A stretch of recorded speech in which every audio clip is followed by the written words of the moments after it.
নিমাই তীর্থঘাট, কালীবাড়ি ঘাট। বাথরুমের ভিতরে কি আছে? ওয়াও! এখান থেকে মাত্র 6 কিলোমিটার তারকেশ্বর মন্দির। মন্দির শ্রাবণ মাসে রাত্রি 9টায় বন্ধ হচ্ছে, সোমবার প্রচুর ভিড় হয়। শ্রাবণ মাস মানেই বাবার জন্ম মাস। শেওড়াফুলি কিভাবে আসবেন, কোথায় মার্কেটিং করবেন, কোথায় স্নান করবেন, কোন রাস্তা দিয়ে যাবেন, বাসের সুবিধা আছে কিনা, সবকিছু ডিটেলস এই ভিডিওতে রইল। হুইজ উইন চ্যানেলের পক্ষ থেকে সবাইকে জানাই স্বাগত। এখন দাঁড়িয়ে আছি শেওড়াফুলিতে। শেওড়াফুলি থেকে কিভাবে তারকেশ্বর যাবেন সেই যাত্রা আমি আপনাদের কাছে আরো সহজ করে দেবো। এখন আমি দাঁড়িয়ে আছি শেওড়াফুলি স্টেশনে।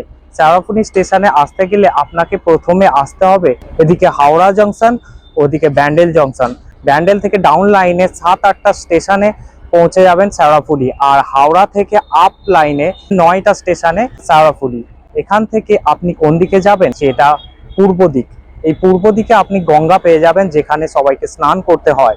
শেওড়াফুলি থেকে তারকেশ্বর কিভাবে যাবেন? শেওড়াফুলিতে 1, 2, 3, 4, 5, 6টা প্ল্যাটফর্ম আছে। এখানে 1 এবং 2 নম্বর প্ল্যাটফর্ম থেকে তারকেশ্বরের ট্রেন ছাড়ে। তারকেশ্বর অথবা গোহাট লোকাল আপনি পেয়ে যাবেন। প্রথমে স্টেশন থেকে সোজা চলে যান গঙ্গার পাড়ে কালীবাড়ি ঘাটে, যেটা স্টেশনের সব থেকে নিয়ারেস্ট গঙ্গার ঘাট। এই হচ্ছে সেই কালীবাড়ি। আর একটা কথা বলে দিই, যদি মনে হয় কেউ পালিয়ে বিয়ে করবে তো এখানে চলে আসবে, হয়ে যাবে। কালীবাড়ি থেকে জাস্ট পূর্ব দিকে চলে যান গঙ্গার পাড়ে, গঙ্গার ঘাটে। ওখানেই আপনি স্নান সেরে দুই পাশে দুটো চেঞ্জিং রুম পেয়ে যাবে। বাবার জন্য জল নিয়ে বেরিয়ে পড়ুন।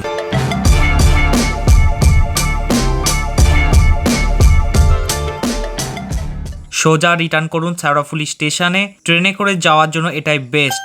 মার্কেটিং কোথায় করবেন? শেওড়াফুলিতে পা দিলে হাজারো দোকান পেয়ে যাবেন, তাও গঙ্গার ধারে এই রাস্তা দিয়ে নিমাই তীর্থ ঘাটের দিকে গেলে যাওয়ার পথে মার্কেটিং করে নিতে পারবেন।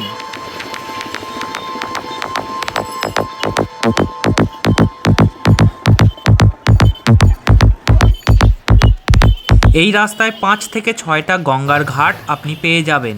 লক্ষ লক্ষ তীর্থযাত্রীর মধ্যে আপনার কাজ আপনার সাবধানে মিটিয়ে নিন। নিমাই সন্ন্যাসী এই ঘাটে এসেছিলেন বলে এই ঘাটের নাম নিমাই তীর্থ ঘাট।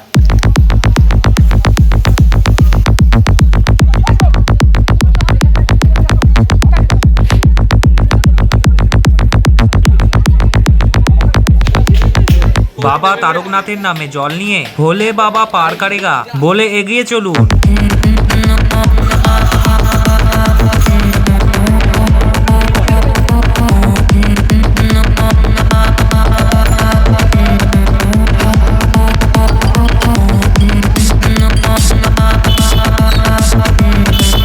এটা বৈদ্যবাটি চৌমাথার মোড়। এখান থেকেই তীর্থযাত্রীদের যাত্রা শুরু। খালি পায়ে 35 কিলোমিটার হেঁটে তীর্থযাত্রীরা বাবার মাথায় জল ঢালতে যায় শ্রাবণ মাসের প্রত্যেকটা সোমবার।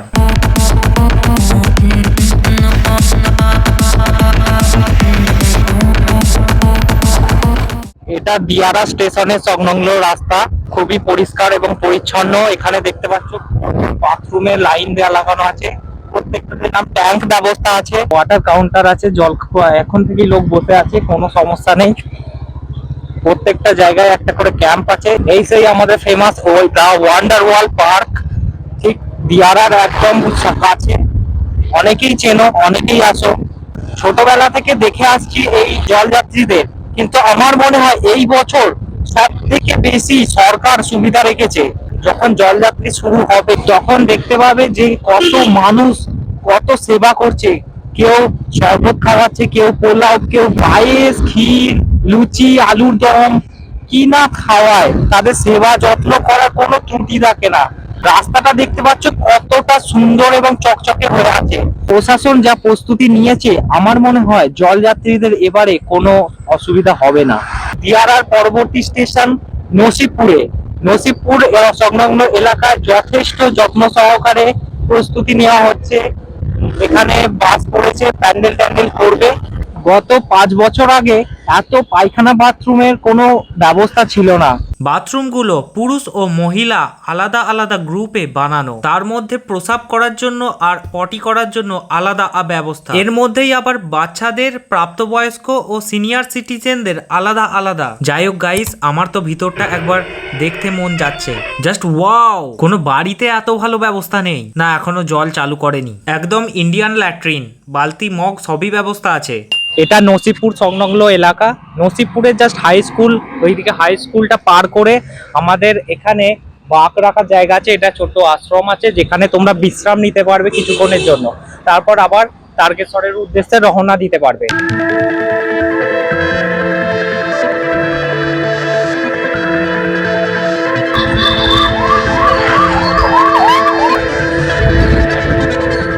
আমরা এখন যাচ্ছি সিঙ্গুর এলাকার মধ্যে দিয়ে।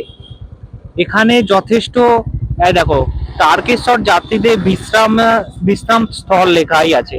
এখানে আপনারা আসবেন, যথেষ্ট ব্যবস্থা রাখা হয়েছে যেখান থেকে আপনারা অল্প রেস্ট করে আপনারা ঠিক আবার রওনা দিতে পারে। সিঙ্গুর এলাকার মধ্যে দিয়ে যাচ্ছি, আমরা দেখতেই পাচ্ছি রাস্তার কন্ডিশন খুবই ভালো। এখান থেকে আমি একটু বলে দিই, তোমাদের এই তারকেশ্বর রোডটা সোজা বেরিয়ে যাচ্ছে, এখান থেকে বাঁদিকে একটা রাস্তা চলে গেছে। দেখো বাঁদিকে রাস্তা চলে গেছে, এটা সিঙ্গুরে একদম স্টেশনের কাছে চলে যায়। আর আমরা তারকেশ্বর যেতে গেলে আমরা সোজা বেরিয়ে যাব। সিঙ্গুরের পর রতনপুর, এটা সেই রতনপুর ব্রিজ। এখান থেকে আমাদের দুর্গাপুর রোডটা ক্রস করতে হবে। এখানটা দেখতেই পাচ্ছ একটু মাটিগুলো হলুদ হলুদ হলুদ লাগছে। রতনপুর আলুর মোড়, এখানে আলু স্টোর এবং যাবতীয় ব্যবস্থা এখানে রয়েছে। এখানে দেখো আলুর সাথে গায়ের যেরকম রং, মাটিগুলো ঠিক সেই রকমই রং। রাস্তাঘাটের রংটাও পরিবর্তন হয়ে গেছে, দেখলেই তুমি বুঝতে পারবে এটা আলুর মোড়। প্রশাসনের তরফ থেকে ওয়াটার কাউন্টার লেখা আছে, যাত্রীরা এইবার স্বর্গলাভ করবে।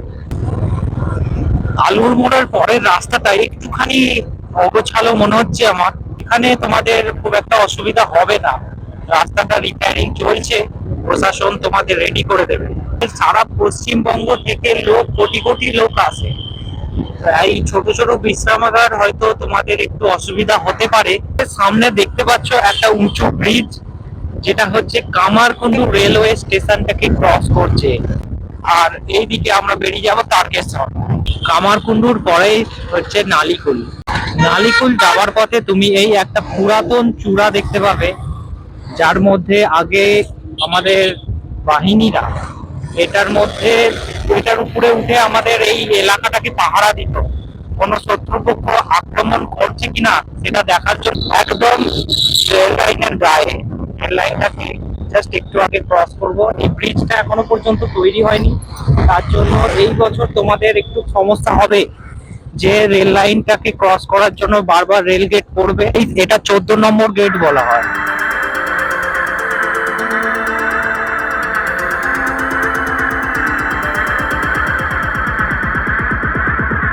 এখানে জায়গাটা অনেকটাই ন্যারো, তাই জন্য অনেক জলযাত্রী একসঙ্গে এলে সেই একই সমস্যার সম্মুখীন এই বছর হতে হবে।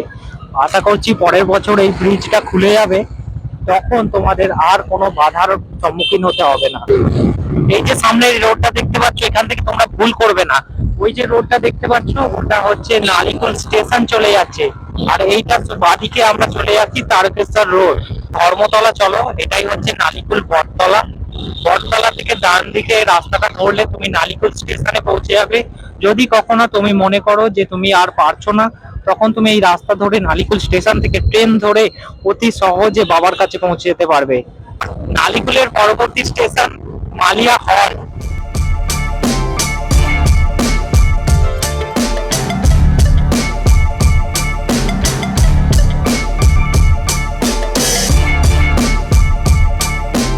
তারপুলি থেকে 15 কিলোমিটার আসার পর আপনারা এই কাশী বিশ্বনাথ বাবার মন্দির দেখতে পাবেন। এখানে পার্মানেন্ট বাঁক রাখার জায়গা করা আছে, এখানে আপনারা বিশ্রাম নিতে পারবেন। এবার আমরা বেরিয়ে যাব তারকেশ্বরের উদ্দেশ্যে।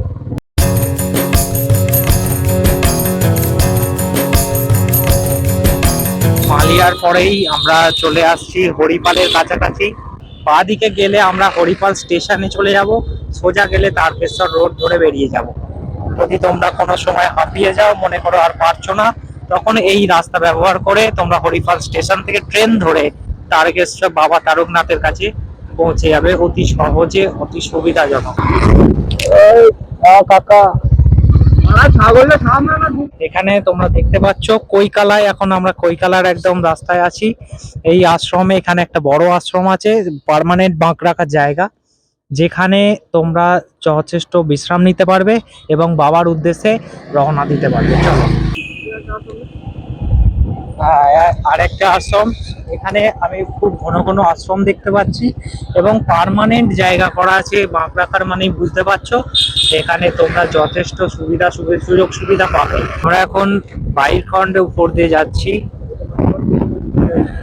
বাইরখন্ড এলাকার উপর দিয়ে যাচ্ছি। এইটা হচ্ছে বাইরখন্ড স্টেশন রোড। ঠিক বাইরখন্ডের পরেই আসছে আমাদের তারকেশ্বর ধাম গেট। Welcome to Tarakeswar. বাহ, জয় বাবা তারকনাথ। দেখো জায়গাটা কতটা সুন্দর করেছে। Welcome to Tarakeswar. জয় বাবা তারকনাথ। দেখতেই পাচ্ছ একদম Tarakeshwar gate, welcome to Tarakeshwar লেখা আছে। এখান থেকে মাত্র 6 কিলোমিটার তারকেশ্বর মন্দির।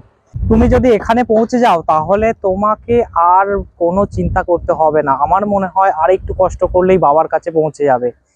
এখান থেকে মাত্র 6 কিলোমিটার দূরে আমার বাবা তারকনাথের মন্দির। জয় বাবা তারকনাথ।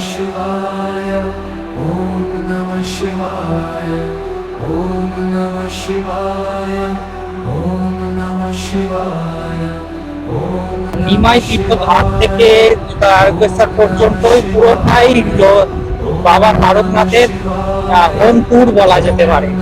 রাস্তার ধারে ধারে যথেষ্ট দোকান আছে, খাবারের দোকান, যে কোনো জিনিসের দোকান। মন্দিরের গেট, আমরা একদম মন্দিরের গেটের নিচে দাঁড়িয়ে আছি। এই দিক থেকে আমরা জল নিয়ে আসবেন। মন্দিরের গেট দিয়ে আমরা ঢুকে পড়লাম মন্দির সংলগ্ন এলাকায়, যেটা হচ্ছে তারকেশ্বর পুলিশ স্টেশন। যেহেতু আমরা বাইকে করে এসেছি তাই ওনার পূজার এই দোকানের সামনে আমরা গাড়িটা রেখে আমরা এখন পুজো দিতে যাচ্ছি। আর মন্দিরের সামনে ক্যামেরা অ্যালাউ নেই, তবুও আমরা যতটা চেষ্টা করবো ততটা পর্যন্ত দেখে। এখানে তোমরা আসলেই একটু দেখে নেবে যে আসুন আপনারা পুজো নিয়ে যান।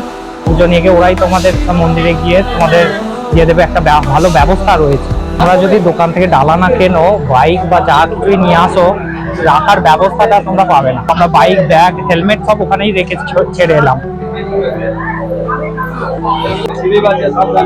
এটাই সেই পবিত্র দুধ পুকুর, যেখানে যদি স্নান নাও করে আসেন এখানে হাত পা ধুয়ে নিলে হয়ে যাবে। পবিত্র দুধ পুকুর এই মন্দিরের উত্তর দিকে অবস্থিত। মাথায় দুধ বা গঙ্গা জল ঢালা হয়, সেটাই আমাদের এই পুকুরে এসে পড়ে। মন্দির শ্রাবণ মাসে সকাল 6টায় খুলছে, রাত্রি 9টায় বন্ধ হচ্ছে। আবার 1টা থেকে সারা রাত মন্দির খোলা। ভিড় ভাট্টার জন্য এবারে নতুন নিয়ম হয়েছে। ছেলে মেয়ের লাইন কি আলাদা? এদিকে ছেলের লাইন না, এদিকে মেয়ের লাইন আছে। 1 নম্বর গেটটা মেয়েদের লাইন। 1 নম্বর গেটটা কোন দিকে? এইটা যেখানে আপনি দাঁড়িয়ে আছেন ওখানে 1 নম্বর গেট। কটা গেট আছে এখানে? এখানে 4-5টা গেট আছে। 1 নম্বর, 2 নম্বর, 3 নম্বর, 4 নম্বর গেট আছে। 4টে অব্দি গেট আছে। 4টে, ওদিকে একটা, 5টা ভিআইপি লাইন আছে। ওইদিকে 150 টাকা করে হচ্ছে। এখন কথাবার্তা চলছে, চালু হয়ে গেছে আগের বার থেকে। এখানে আরো রেল দারুণ করে দিয়েছে। রেল স্টেশনের পাশ থেকে প্যান্ডেল করে দিয়েছে। বাবা রাজবাড়ি যখন থাকার জায়গা আছে, ঠিক আছে, বিনা পয়সা, কোনো অসুবিধা নেই। পার্সোনাল রুম টুম নিলে এখানে লজ ফজ সব আছে, থাকার ব্যবস্থা। এটা 1 নম্বর গেট, একদম মন্দিরের সামনেই। এদিকে সব লজ আছে, লজে থাকা, খাওয়া দাওয়ার সব ব্যবস্থা আছে। হ্যাঁ, রাজবাড়ি গেটের বিনা পয়সা থাকার ব্যবস্থা আছে। রেল করে দিয়েছে, প্রচুর জায়গা রেল, একদম প্যান্ডেল করে। হ্যাঁ, যাওয়ার সময় ওখানটা দেখিয়ে দেবেন, পুরো মাথাতে ওমাথা প্যান্ডেল, ডাক্তারের ব্যবস্থা, খাওয়া দাওয়া সব। রেলওয়ে স্টেশন তার পাশেই একদম। রবিবার সোমবার বেশি ভিড় হয়, আর রবিবার অল্প। ওখান থেকে জল নিয়ে আসে, এসে এখানে কি পুজো কিনে দিতে হয় না শুধু জলটা ঢেলেই খাবে? অনেকে জল ঢেলে চলে যায়, যারা বরাবর আসে প্রতি বছর, বা যাওয়ার সময় প্রসাদ কিনে নিয়ে চলে যায়। অনেকে আসে, এখানে দোকানে একটা বাঘ ফা রাখতে হয়, তো রাখলে সেখানে পুজো ডালা দিতেই হবে আপনাকে। তখন একটা ডালা ফালা কিনলো, পুজো দিল। ডালার কি দাম থাকছে তখন, যখন শ্রাবণ মাসে? 51 টাকা থেকে শুরু আছে। 51, 101, 151, 251, যার যেমন ইচ্ছা থাকে। আর অন্য কিছু কোনো খরচ খবর বা কিছু রয়েছে এখানে আর অন্য কিছু খরচা নেই। মেলার সময় অন্য কিছু খরচা নেই। আর এমনি সময় এই যে আপনি যখন এখন এলেন, এখানে প্রসাদ কিনে নিলে 51 টাকা দুটো, ওখানে জল কিনতে হবে, মন্দিরে ঠাকুর মশাইকে দক্ষিণ দিতে হবে। এটা অন্য সময়। আর মেলার সময় রবিবার সোমবার ঢুকতে দেয় না বলে এখানে ডালা কিনে আমরা পুজো করিয়ে দেবো। ঠাকুর মশাই আছে, এখানে পুজো করে দিল, ওনারা জল ঢেলে এসে ডালা নিয়ে বেরিয়ে চলে যায়। একটা কমেন্ট করেছিল যে মহিলাদের কোনো কোন রুম আছে এরকম কিছু? হ্যাঁ, কাপড় ছাড়া ঘর আছে মহিলা ঘাটে। কোন দিকটা আছে ঠিক ঘরে রাখে? ওই তো মেন গেটের সামনে, আপনি যেখানে হাত পা ধুলেন দেখলেন, তার পাশেই আছে ঘর করা আছে। এদিস কাপড় ছাড়ার জায়গা আছে। শঙ্কর বিশ্বাস এই দাদা ভাইয়ের দোকানে আমরা এসেছি। পুজো দেওয়ার পর মন্দির থেকে বেরিয়ে দেখো স্টেশনের রেল লাইনটা এসে তারকেশ্বর লাইনে ঢুকছে। ঠিক লাইনের একদম গায়ে অরেঞ্জ কালারের ট্রেনেতে লেখা আছে তারকেশ্বর।